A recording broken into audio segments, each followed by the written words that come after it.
investment when we get to the moon. CLPS provides tremendous benefit across the scientific and economic communities. So there's a lot we'd like to learn about the moon to help human habitation and prepare us for missions to Mars and beyond. So the moon is the first step. Now let's head over back to Tony to speak to one of NASA's leaders.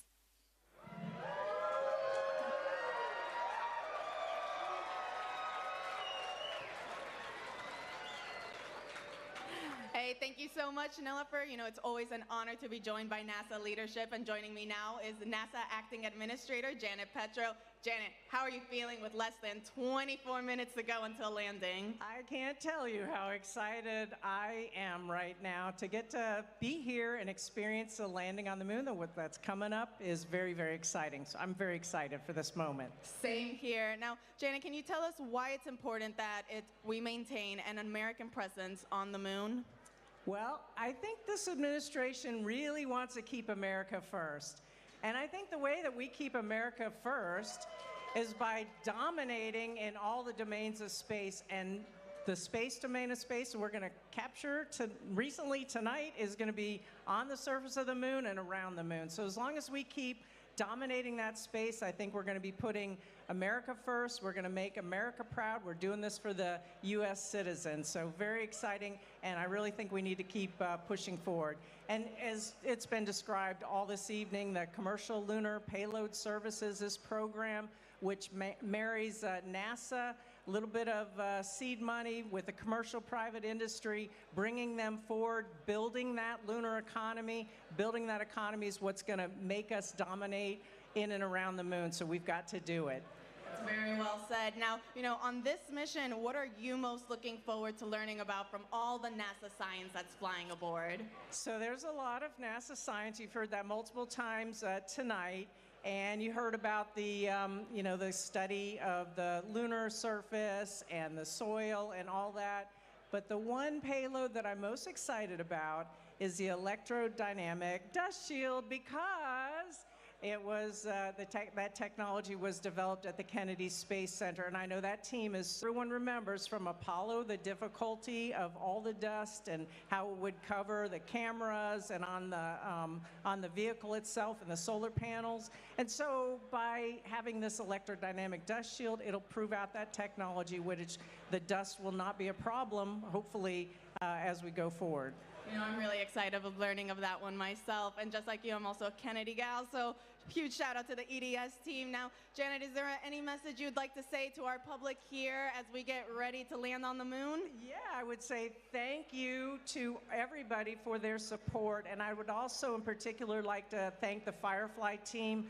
Earlier today I was talking to Jason, and he was talking about his team of people, and I got to see a couple of them, but I can tell you they are motivated, they're dedicated, they're relentless, they persevere, and they're really going to be successful. And then to the NASA teams that has all worked very hard to get to this moment, I want a huge thank you and shout out to NASA, the CLPS, the Science Mission Director, for all they've done to make this moment possible. Well, Janet, thank you so much for joining us here today. Now we'll send it back to Nilüfer and Bridget. Thank you both for those insights, and shout out to KSC.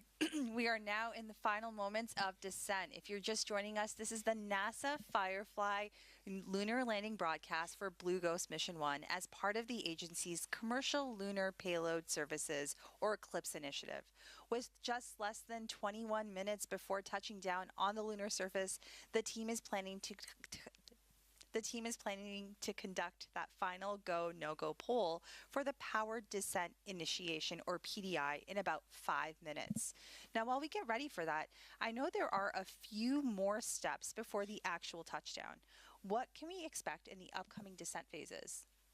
For our next descent phase, Blue Ghost will perform a fully autonomous powered descent initiation, which is a 9-minute braking burn that utilizes all engines to reduce Blue Ghost's orbital velocity from 1,700 meters per second down to just 40 meters per second. It's during this time that Blue Ghost uses D'Souza guidance to position itself above the target landing site, where we'll pitch over from a horizontal to a vertical orientation. And if you're not familiar with D'Souza, it's considered the optimal guidance law for planetary lining.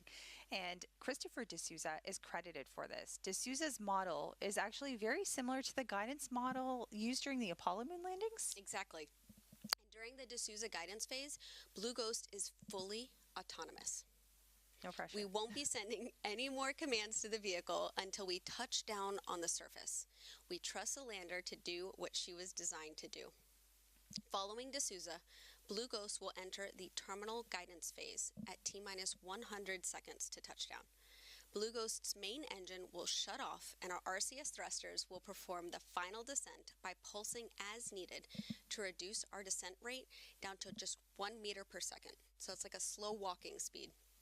It's during this phase where our vision navigation system is actively scanning the lunar surface, assessing things like craters, slopes, and rocks to automatically select a hazard-free target that's within our landing zone. Starting at T-minus 11 seconds to touchdown, we'll then enter the landing guidance phase. And it's during this phase where Blue Ghost's descent rate is maintained at that 1 meter per second. And I'm already feeling those nerves. That landing descent profile has to be precise. It's very, very impressive. Now, throughout this entire descent, do you keep the engines firing or do they all shut off? What can we expect there? Great question. So those Spectre engines we spoke about before, they're designed to pulse. They give us a very fine-tuned control during descent. Each of those engines fires 4 times in a second, anywhere from 60 milliseconds to 235 millisecond bursts. So about as quick as a bird flapping its wings or as long as a blink of an eye. Then, once the lander's foot pads detect contact with the surface, they send a signal for the engines to cut off. And what you see on the screen now is a visualization of these contact sensors to show which of those foot pads have successfully touched down on the surface. Now, that procedure sounds so simple when you explain it, but we both know how much work it got to get to this point. We know how we are going to land, but what will we see? And most importantly, what about the pictures? So to set the stage, there's 2 types of antennas that we talk about here. We have an S-band antenna, which you can kind of think of as our lower resolution SD antenna, and then you have your X-band or our high resolution. The plan is to use our S-band antenna to send our first images, hopefully within about 30 minutes of a nominal landing. But if that data rate is too limited, we're going to switch to X-band. This takes a little bit longer to deploy and calibrate, but once it's up, we're going to have a much faster downlink for high definition images and video.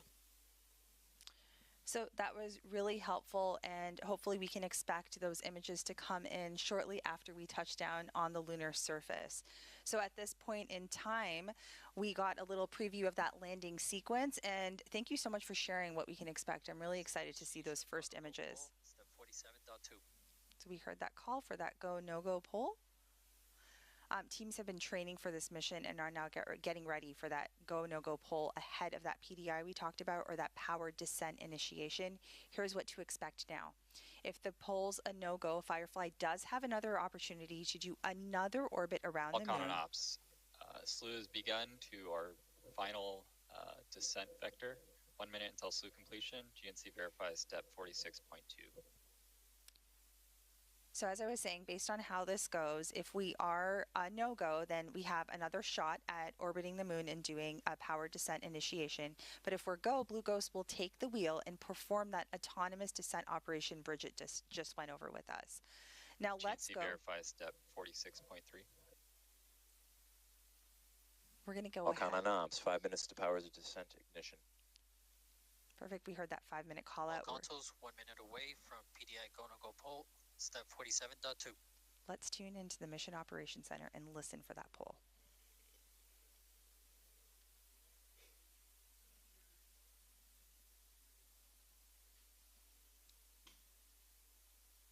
So what y'all are seeing on the screen here are those positions in the Mission Operations Center, and we'll see those light up as they give their go or no-go commands. And on our screen right now, we are seeing our flight director, right? That's right. So that's Charles right there. He's our flight director for this mission. All count on ops. SLU is complete. GNC verifies step 46.4. Right, everything continues to remain nominal as we stand by for that go, no-go pull. Alcananab, VNS is reporting position covariance below 50 meters. And that VNS is our vision navigation system. Thermal state is 11. We will be starting PDI at 97% state of charge. All consoles, flight and ops, PDI cannot be aborted if the lander has transitioned to descent critical. Also at this point, we're going to proceed with our power descent initiation, go, no, go, pull, starting with payload. Go. Com. Go. Ground software. Go. Flight software. Flight software is go. AVI. AVI is go. VNS. VNS is go. GNC. Go. FIDO. Go. Prop. Go. TCS. Go. Systems. Go. C. Go. FC. Go. All consoles, Blue Ghost lander is a go for power descent initiation. And y'all heard it from Alcan on Charles. ops, 3 minutes remaining until power descent initiation. We are go for the power descent initiation. In the next 15 minutes, we're going to tune into our Mission Operations Center as the team monitors the vehicle and prepares for that final descent. Now there are some of those visuals that you were describing earlier in the show, Bridget, so we can see our countdown clock where we're about 14 minutes, just almost under 14 minutes from landing. And we have that visualization of Blue Ghost as it's continuing its horizontal trajectory, getting ready to get into that vertical mode. Exactly. And so, like we said before, that's real telemetry that's driving that simulation y'all are seeing on your screen here. That yellow vector you see off to the left, that's pointing in the direction of the sun. And that blue vector there is the direction of the Earth. And we see those foot pads as well as all of the engines in this image. So really exciting to see our MOC, our Mission Operations Center, as well as that data-driven telemetry.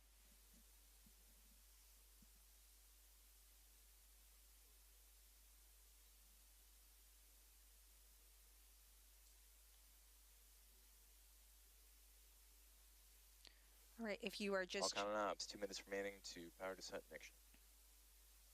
With that 2-minute call out, if you are just joining us, this is the NASA Firefly joint broadcast for Blue Ghost Mission 1 as part of the agency's Commercial Lunar Payload Services initiative. We are standing by as PDI process and procedures do continue. Just as a reminder to those of you who are tuning in, the graphic visualization that we do see is has about a 15-second delay, and we did cover that at the top of our broadcast. So just as a reminder, there is that 15-second delay. So we may we may hear that call for landing before the data does get there, but we would like to point that out and keep that in mind as we continue to follow along. That last call out you heard was propellant settling, so we actually use these ACS thrusters that will 60 seconds to PDI. That'll help settle that propellant, so the propellant's where it's needed to in that fluid system for ignition. So exciting.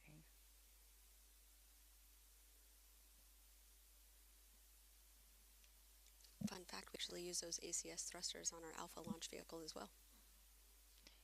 You know all about propulsion and engines. It's fascinating. I'm learning so much today. 30 seconds to PDI. And there you see a couple folks on console. So that is Raj and Will Adams. So they are supporting on TCS and prop. So propulsion and thermal control systems. 10 seconds to PDI. Let's stand by and tune into Mission 7, Ops. 6, 5, 4, 3, 2, 1.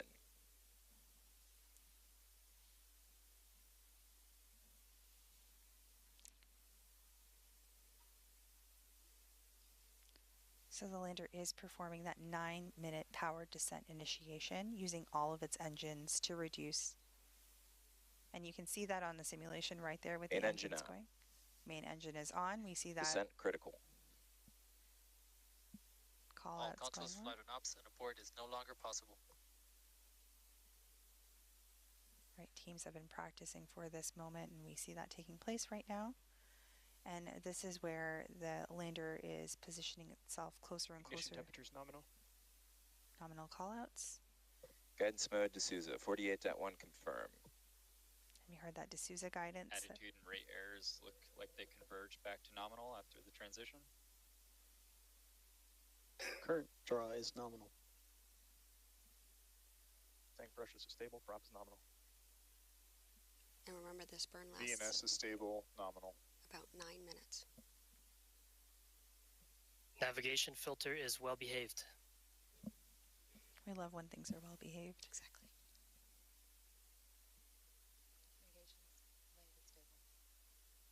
We just heard the call. That comm is stable as well. Comms link is stable. It's during this burn where we were going All count on ops, 9 minutes remaining to pitch over. 455 kilometers south of the target, 16 kilometers above it. We're reducing our velocity down to 40 meters per second in this burn. And so on that gauge, what you'll be looking for is about 144 kilometers per hour. And just as folks are tuning in right now, our PDI is actually that braking burn. Exactly. So we're continuing to slow our speed down and bring the vehicle from a horizontal configuration or horizontal orbit into a we're pitching over the lander into a vertical configuration. Exactly. All of our RCS engines are firing at a mid to high throttle here in the anti-velocity direction to slow us down. We're shedding all of that horizontal velocity like you're saying.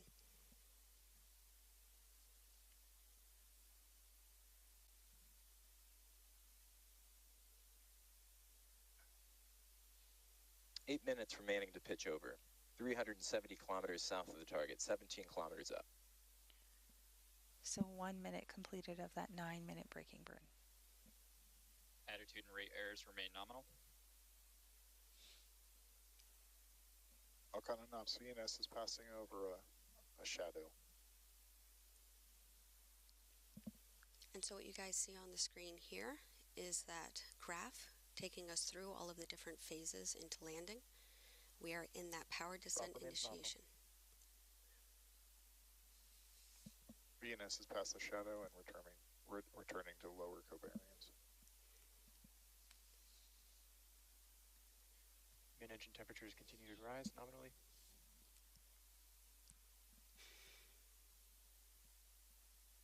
How are you feeling? Excited, nervous, anxious. Lots of feelings. 7 minutes to pitch over. 290 kilometers south, 16 kilometers up.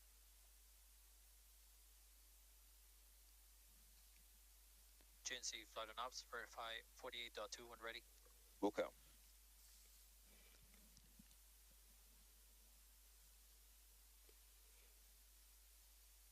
So we are seeing our various folks in the Mission Operations Center that are continuing to follow along during this braking burn called Power Descent Initiation, or PDI. All operations continue. Engines trimming out, target achievable, 48.2 confirm. Batteries at 92%. In the front left of the room there, where the camera's pointing, you're going to see that's 100% of those teammates with us from ASI and Space NG. So you're seeing folks from ASI, GNC1, GNC2, FIDO. You got Space NG with Vision Navigation Systems. 6 minutes remaining until pitch over. 222 kilometers south, 15 kilometers up.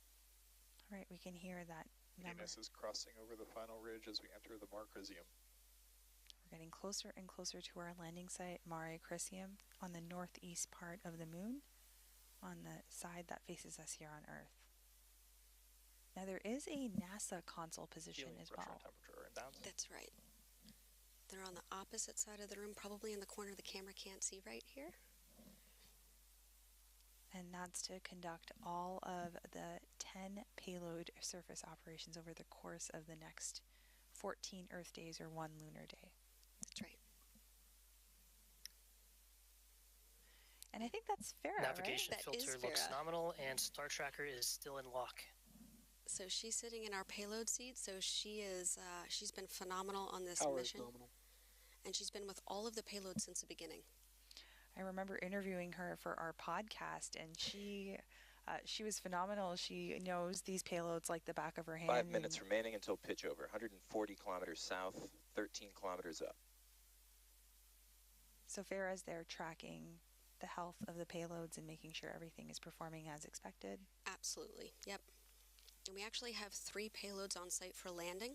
We have EDS, Lister, LPV. The rest will be remote.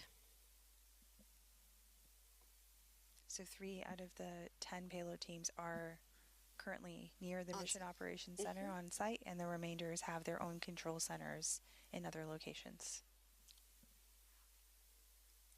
And so this is a primary operations center. Is seeing drops to validate.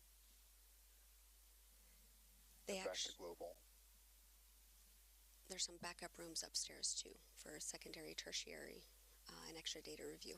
Eyes up there. So you talked about 4 minutes remaining to pitch over. 110 kilometers south, 10 kilometers up. And on the screen right now, you see Joseph Marlin and Will Coogan. These are our CEs, our chief engineers. A fun fact, Will Coogan actually used to be a carpenter before he went back to school for his PhD. That we're in validate, so we're not global positioning. I think having all these varying backgrounds really helps you in your current work. So it's really impressive to see this team coming together. And not only are we seeing the teams in the room, but there are folks that are in back rooms, as you mentioned, that are also supporting this mission Batteries today. at 90%. Exactly. So we see that speed has come down. VNS now sees we're back in global generating solutions again. That's 7 kilometers from the surface. That braking burn continues. Falcon and Ops, 3 minutes remaining until pitch over. 67 kilometers south, 7 kilometers up. Getting closer and closer to that lunar surface. Still nominal. Attitude and body rate errors still nominal. Like we were saying before, the Fireflies, we don't sit still in one position, one role too long, and so we do for sure have a lot of cross-functional teams here. And there we have our flight director back, tracking this mission. I'm appreciating the call outs. They're easing my nerves a little bit right now too.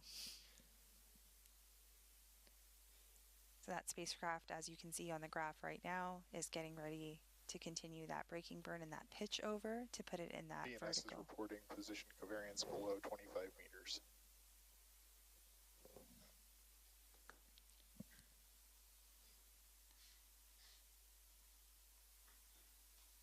Two minutes remaining to pitch over. 35 kilometers south, 4 kilometers up. We are standing by for continuation of that powered descent initiation or braking burn.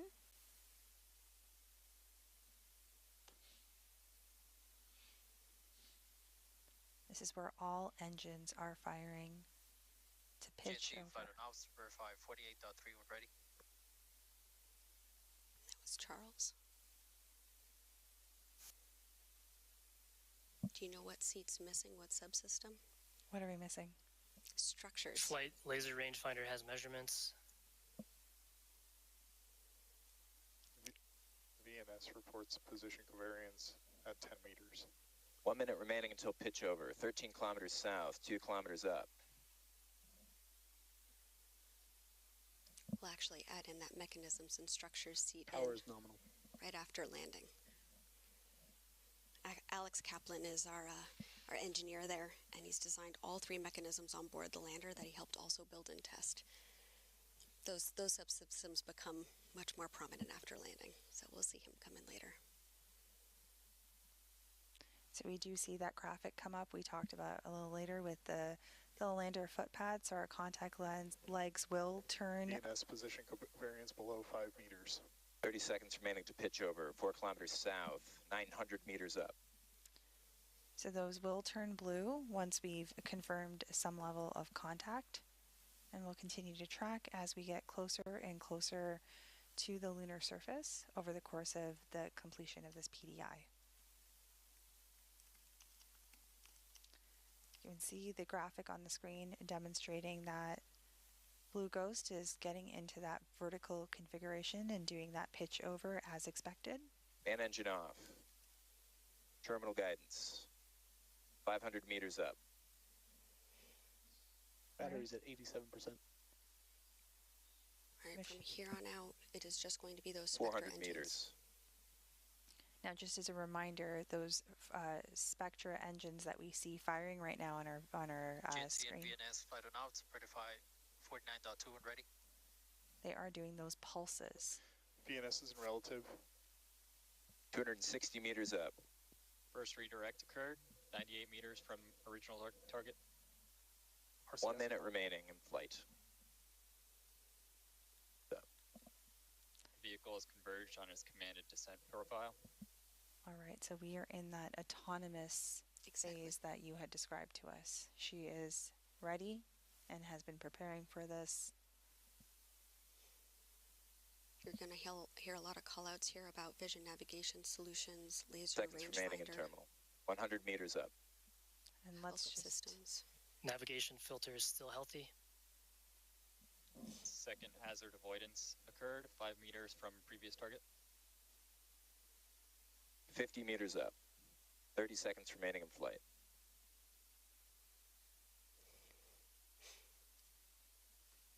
Payload verify 49.4. Copy. Verified. 11 meters up.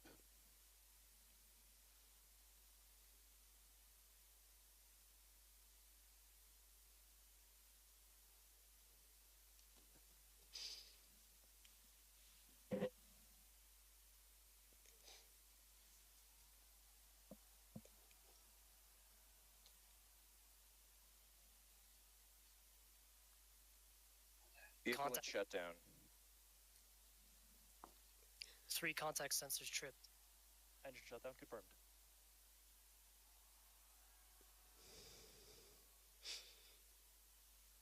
Ours nominal vehicle is charging. IMU reports lunar gravity and it is stable.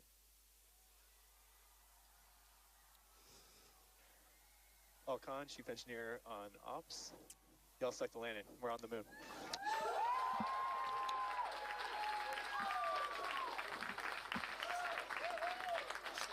Firefly Aerospace just became the first commercial company in history to complete a fully successful moon landing. Congratulations to the entire team. This is such an incredible feat for Firefly, NASA, our nation, and the world as we pave the way for a lasting lunar presence. Congratulations, Bridget. And to our Firefly and NASA teams, what a nail-biting moment in history. The joint teams are now celebrating or enjoying this much-deserved celebration at our landing event here in North Austin, Texas. This marks the beginning of the next phase of the mission, surface operations. How are you feeling, Bridget? Honestly, overwhelmed. I am so proud of our team. Firefly has a way of constantly exceeding expectations. This is a perfect example of that. Over the last 4 years, so many dedicated Fireflies across different teams and disciplines came together to make this happen. Now we have a permanent presence on the moon with every employee's name engraved on a Blue Ghost plaque. So now when we look up at the moon, we can tell our kids and future generations that their family name is up there. Thanks to this team and everything they have achieved. But it's not over. We will be operating the payloads and gathering even more data that will make an even larger impact on the future of space exploration. Congratulations. Thank you. And now this lunar lander is gearing up to conduct those surface operations and downlink that anticipated image from the lunar surface. So while we stand by for that, we have Tony back with some guests from NASA's Science Mission Directorate. Tony. Here, we're going to be right here. And Joel, you'll be right here.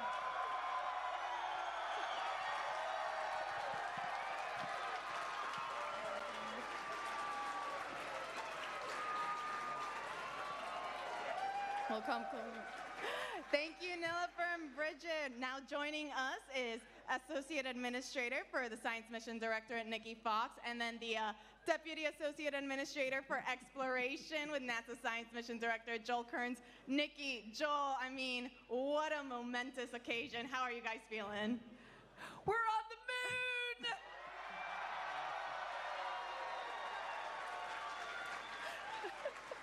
So my question is, what do you think of that Firefly team? It is such an exciting time. I mean, what a huge congratulations to everyone. Now, Nikki, can you tell us a little bit more about why this landing location was chosen and why, Blue Ghost is on the near side compared to when some other landing sites are chosen for other of our Eclipse flights? Yeah, absolutely. We choose, I'm sorry, I'm just so excited right now, but we choose our landing sites very carefully. Our Eclipse landers will go to the South Pole, to the near side, to the far side. This one in this really perfect location. We want to study the geological features on the moon. We want to study the interaction with the solar wind. We want to just learn more about the regolith. We want to be able to prepare for our future astronauts to go and keep them safe. And so we chose the science instruments perfectly to go to this incredible place on the moon. That we did. And Joel, this is the most NASA science that we have sent on Eclipse flight thus far. Can you tell us a little bit more then? What is the primary goal, or what are we hoping to find then with all of this? So we're landing at a place that's of great scientific interest, but it was also at a very achievable place to land. And there are studies that range from studies of the sun that we'll conduct from the surface of the moon, studies of the abrasive dust of the regolith. We're going to drill into the surface. We're going to pick up regolith. It was going to answer so many questions over this one lunar day long mission. It's going to be really one for the history books. That's right. And speaking then about all those questions that we're going to answer, Nikki, tell us, what then of the science and data that we learn on the moon, how can that help us back here on Earth? So there are so many ways that, everything we do in NASA science is so interconnected. We study everything from the center of the sun to the edge of the universe.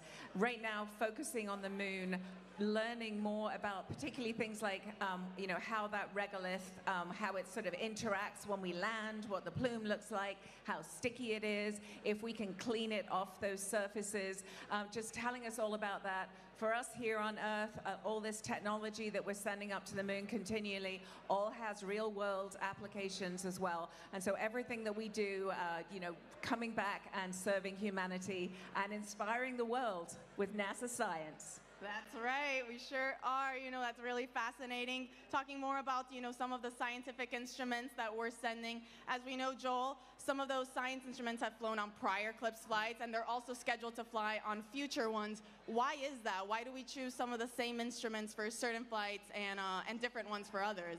Well, we've only really been to a few places on the surface of the moon during Apollo or even with our robotic surveyor craft from the 1960s. There were a bunch of measurements we really want to take to characterize overall around the moon. Sure, especially the South Pole where our astronauts will go initially, but there are particular scientific questions where you have to take the same measurement on the near side or the far side in a mare, one of these frozen lava pools, as opposed to the Highlands Mountains, to really understand the moon, and based on that, to better understand Earth. I can't wait for that. And, Nikki, talk to us then about some of the lessons learned then that we have, learned from now our other Eclipse flights that were applied for this one or, for the future ones. Yeah, I think one of the amazing things about our Eclipse providers is they are all there for one another. Even today, Jason was sharing stories about what some of the other teams have been sending. Good luck to Firefly today. It is just an amazing community, and that is what we wanted to do with the Eclipse program, was really get this sustainable commercial lunar economy and have it led by American companies. And that's so important to us. As Joel said earlier, we're not doing this as NASA, we're doing this in partnership with these American companies. And so, just seeing the community that we're building is just so amazing. And so just congratulations to everybody. Yeah, very well put. To both of you, how are you guys feeling right now that we're on the moon? I don't know, it's all in a day's work, isn't it? Really, it's a Sunday. No, honestly, it is so amazing. We were standing outside watching it, and Joel was getting instant, feedback from all those amazing people in the mock.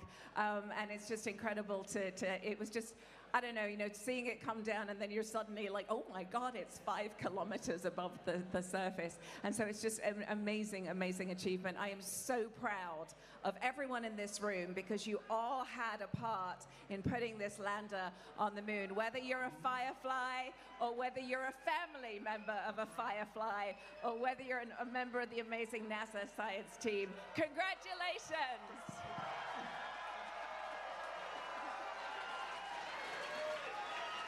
And remember, they made it look easy. It's not easy. Thank you, Nikki, Joel, so much for joining us. Now we'll send it back over to our hostess, Nilüfer and Bridget. Welcome back. For those just joining us, Firefly successfully touched down on the moon in an upright, stable condition, becoming the first commercial company to complete a fully successful moon landing. We expect to have the first image within the next 10 minutes, depending on the signal strength of our S-band antenna. The timing will vary based on the position of our lander and the ground stations on Earth.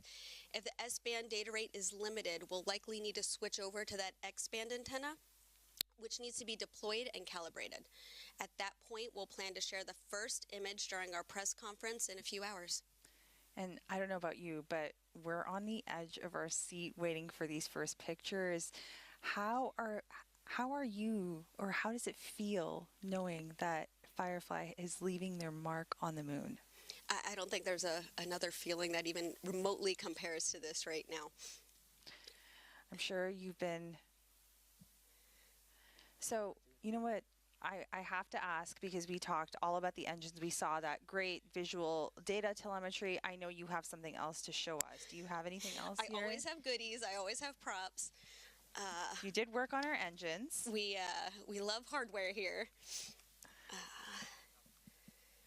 Let's take a second here. We're just doing a quick safety briefing on, or a safety practice on something that Bridget has for us to see today.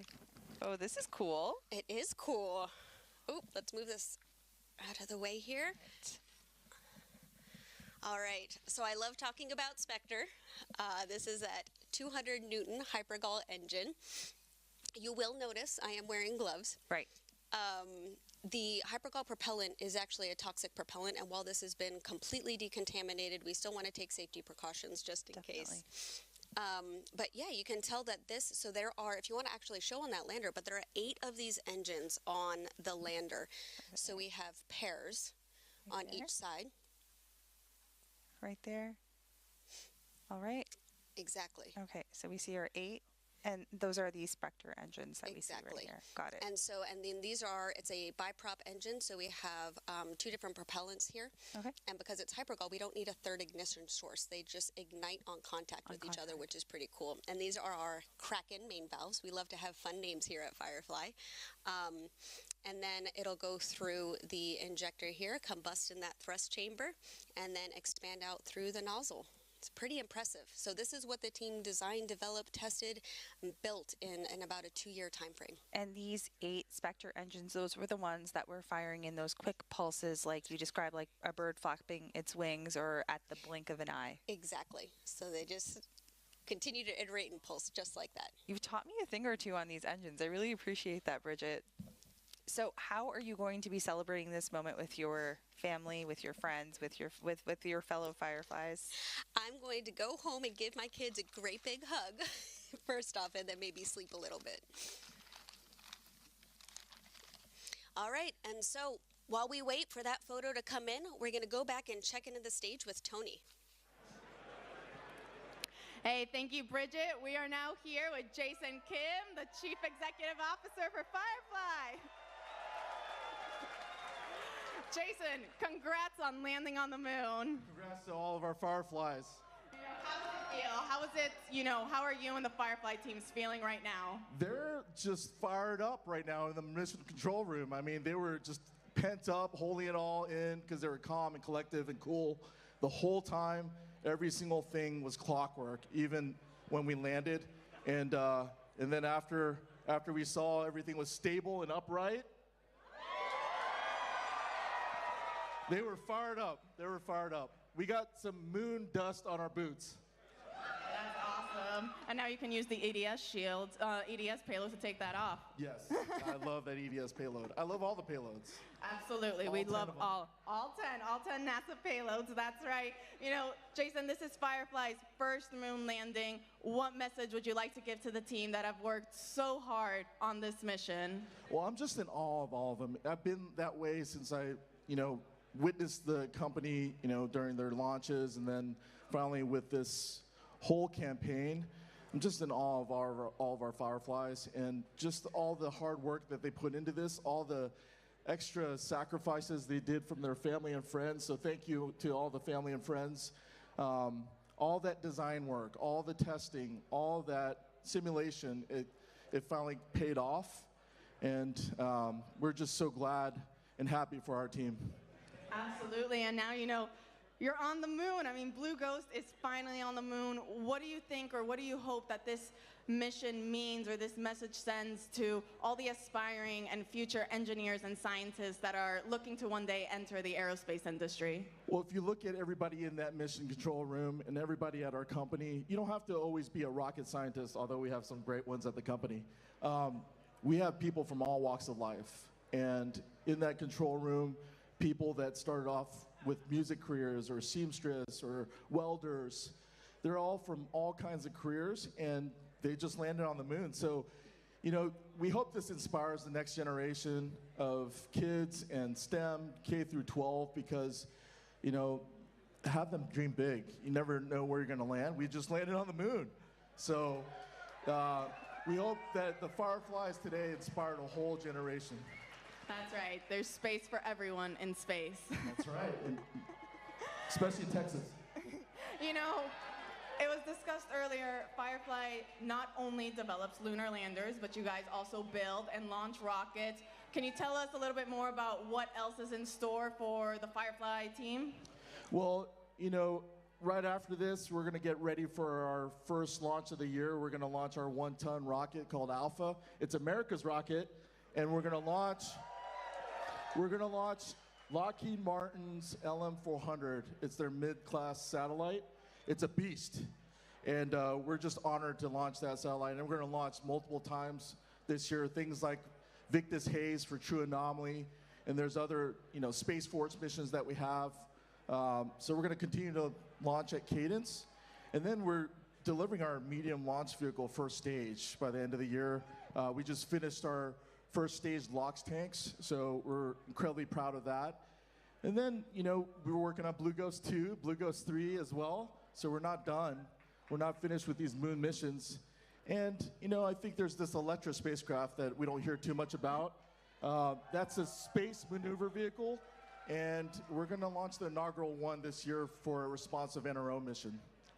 You got a lot of things coming up. I mean, do you have a favorite? My favorite is always the next one. The next launch, the next lunar lander, the next one. Very well put.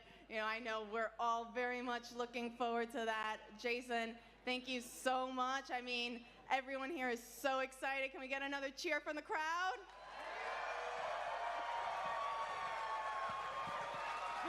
Awesome. All righty, well, we'll go ahead and send it back to our hostess, to Nilofer and Bridget. Thank you, Tony, and thank you, Jason. Congratulations once again. If you are just joining us moments ago, Firefly became the second American commercial company to touch down on the moon with its Blue Ghost lunar lander. Now, we're standing by right now for that first moon image, which we expect in the next 15 minutes or so. So while we wait, Bridget, do you mind giving us a little bit of a preview on what's next for this mission? Yeah, sure. So this is going to be the beginning of our surface operations. Within the next 2 hours, Blue Ghost will perform surface commissioning in order to activate each subsystem and perform health checks. We'll also deploy and calibrate that X-band antenna that we spoke about earlier. That's going to increase our bandwidth and begin downlinking HD imagery and video. And then following surface commissioning, we're going to begin those 14 days of the payload operations. Great, so that includes deploying that surface access arm with the lunar planet vac sample, that little vacuum to collect some samples. Right up there, you can see on the screen. And then Blue Ghost is also going to deploy 4 tethered lunar magnetotelluric sounder electrodes, or LMS, on the lunar surface, in addition to a mast on Blue Ghost's top deck, which stands 2 meters above the lander to help study the deep interior of the moon. We'll also begin subsurface drilling operations with the Lister payload that remains attached to Blue Ghost. So that will be really great. And after the first image, there's a lot more to come from over the 14 days of surface operations, literally. There's that solar eclipse that the team expects to capture on March 14th, where the Earth blocks the sun from the moon's surface. And then we also have a few days later to capture that lunar sunset we discussed early on in the broadcast, but that is expected on March 16th, where it will verify that dust levitation phenomenon that was seen at the last Apollo, when the last Apollo astronauts were on the moon during Apollo 17. Exactly. And so finally, Blue Ghost is expected to operate for some hours into the lunar night as well. So it means that there's still so much to look forward to during this mission. I'm really excited. Me too. And so while we continue to stand by for that first moon image, we're going to go ahead and check back in with Ray, who was just in the Mission Operations Center with the Firefly team during that impressive landing. Hey, thank you, Bridget. Joining us once again is Ray Allensworth, Firefly Spacecraft Program Director. Ray, I mean, how you feeling? What an awesome time.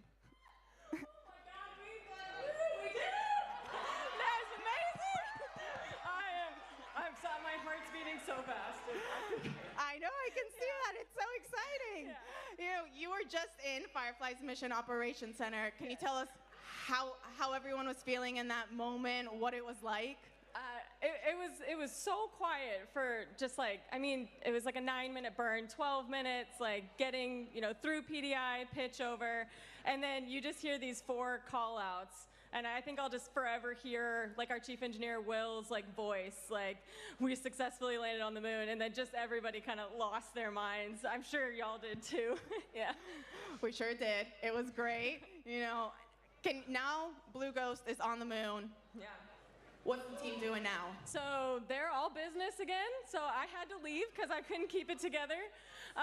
So they are immediately going into health and safety, and then it's really just immediate into payload ops. So, we landed at the beginning of the lunar day, and we want to maximize as much of that time as possible for all the payloads. So they will immediately dive into that, and really these first 3 days after landing are going to be just jam-packed. Just try to get every single payload op going that we possibly can.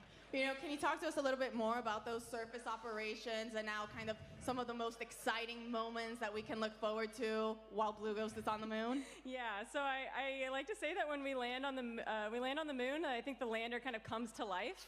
The Lister drill will go down, the surface access arm will deploy, we'll have probes coming off the side of the lander, so a lot of different payload ops, but there's also a couple other phenomena that we'll see on the surface. So we will witness an eclipse while we're on the surface, and then at sunset, we expect to see this kind of phenomena where the dust levitates off the surface. So that we'll try to, we will photograph and video all of that. That is so cool. When it was being discussed earlier, that lunar sunset, I think we were all like, wait, what are we going to be looking at? Exactly. Yeah. No, I love that. This, as was mentioned, isn't going to be the only lunar mission for Firefly. Can you tell us a little bit more about the upcoming ones, what we can expect, how those will look? Yeah, absolutely. So Blue Ghost Mission 2 is well underway. We're moving into the integration phase of that mission. That mission is really special because it's not just a lander, but it's also our Electra vehicle that's going with it. So that'll help get it to lunar orbit. And then once we deploy Blue Ghost in one of our NASA payloads, that will actually act as a comms relay. So that is, far past CDR in integration, getting ready to go. And then we just did our kickoff for Mission 3. So we're gonna be pretty busy for the next couple years. Very busy. I mean, and you just mentioned for the next lunar mission, you have to use, it's not just going to be the lander that you're sending, you're also using the orbiting spacecraft, the Electra vehicle. tell us how that works, why it's needed, you know, for Blue Ghost Mission 2. Yeah, so Blue Ghost Mission 2, we have a lot more payload mass, but also we're deploying a fairly large payload lunar pathfinder into orbit.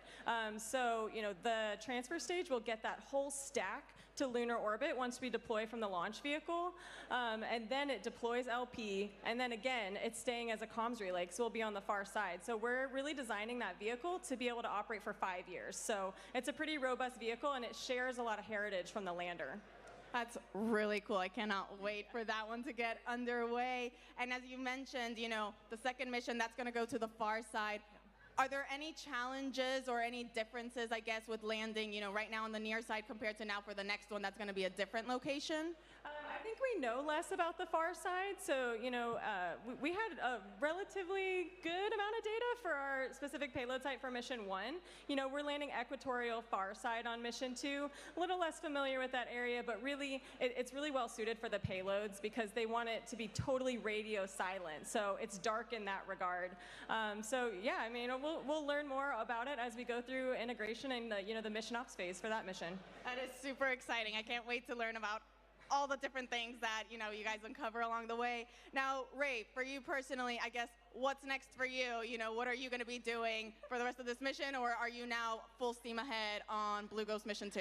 I'm going to go to sleep and then just dive right into surface ops. I'll be in the mock a lot, and then, you know, maybe a PTO day or two, and then just Mission 2. Well, you definitely deserve a day or two of PTO. Ray, congratulations once again. Thank you so much for joining us. Now, we'll send it back to our hostess, to Nilofer and Bridget.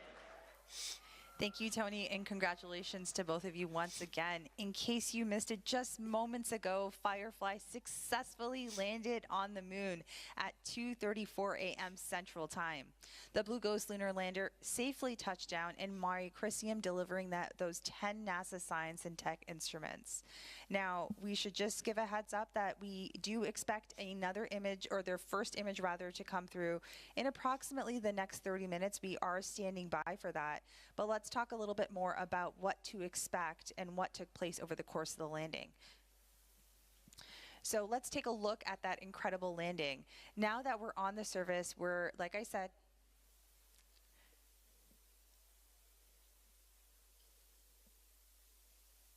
Payload verify 49.4. Copy. Verified. 11 meters up.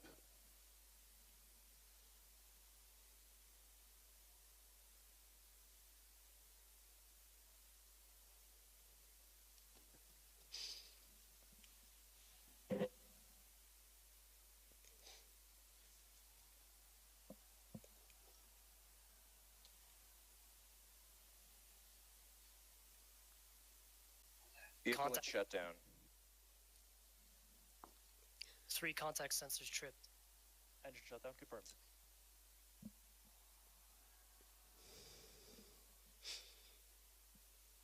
Power is nominal, vehicle is charging. IMU reports lunar gravity and it is stable.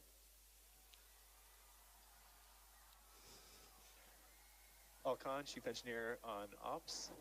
Y'all select the landing. We're on the moon.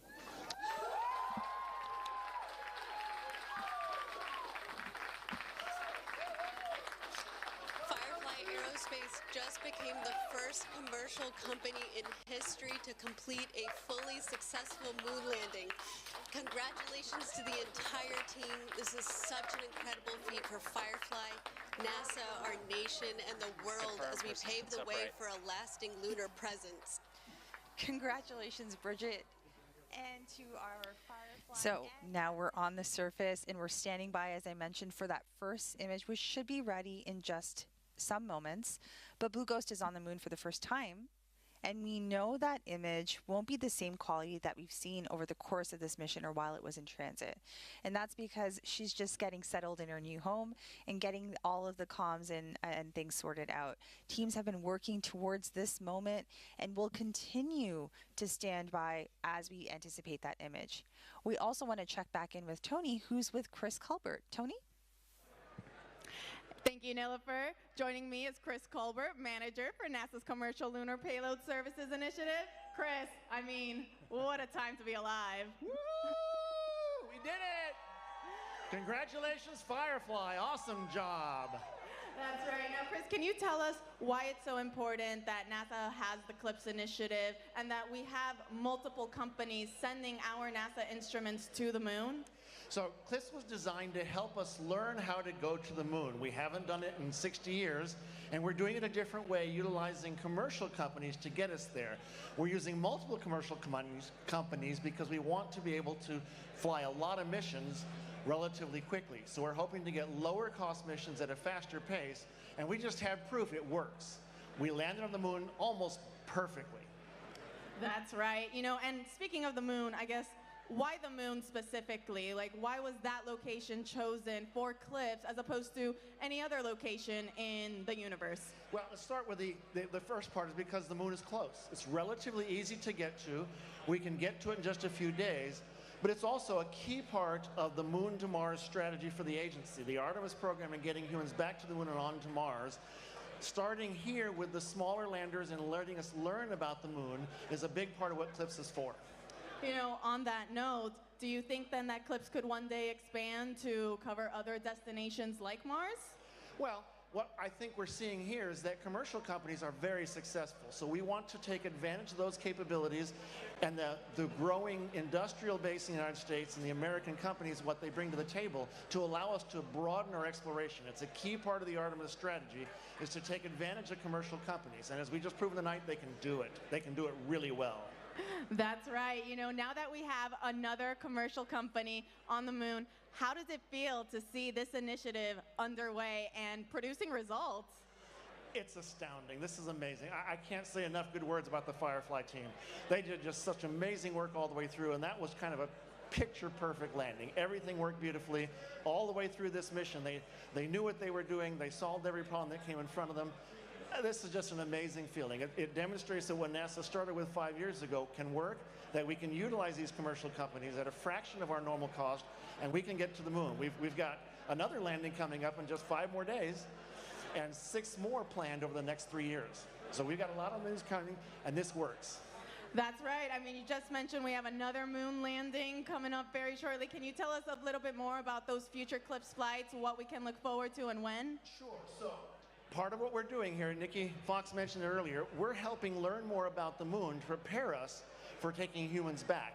So we're flying an increasingly complex series of instruments to the moon and demonstrations of technology to help advance our capability prior to taking the humans there, to make it safer and more productive when they do get there. We'll see those missions scattered out fairly consistently over the next 3 to 4 years as our instruments are matured and put together, and we take advantage of what we learned from these early missions. You've heard a lot today about the instruments on this mission. We'll learn from those instruments and make adjustments to the instruments we fly in the future. And you'll see those spread out over the next 2 to 3 years so that by the time we take humans back, we know a lot about the moon. That's cool. I'm very much looking forward to that. I mean, Chris, you know, thank you so much again for joining us here. Now, we'll send it back to our hostess, to Nilofer and Bridget. Thank you both, and thank you, Chris, for guiding the entire CLPS team since day one. I know it's an accomplishment, and I know that I am not alone as I express gratitude for your guidance and support over the years. We are all so grateful for you. Now, we do have something exciting that we've all been waiting for. Do you want to tease the audience a little bit more, or what do you think? Well, we have that lunar image ready. Do so we? Let's go ahead and share that with the team here. All right, you're seeing it here first. Look at that view. I'm feeling a little bit emotional, and I'm feeling over the moon. Now, when I look up at the moon from down here, I will always remember this exact moment and the fact that Blue Ghost Mission 1 is in the northeast region in Mare Crisium. What an incredible sight. Bridget, can you tell us what we're looking at right now? Yeah, so this will be one of those cameras on the lunar lander. We're looking at that lunar surface, so you can see the various features of that regolith, the craters, some rocks, and that vision navigation system did such a phenomenal job finding what looks like a relatively flat surface for us to land on.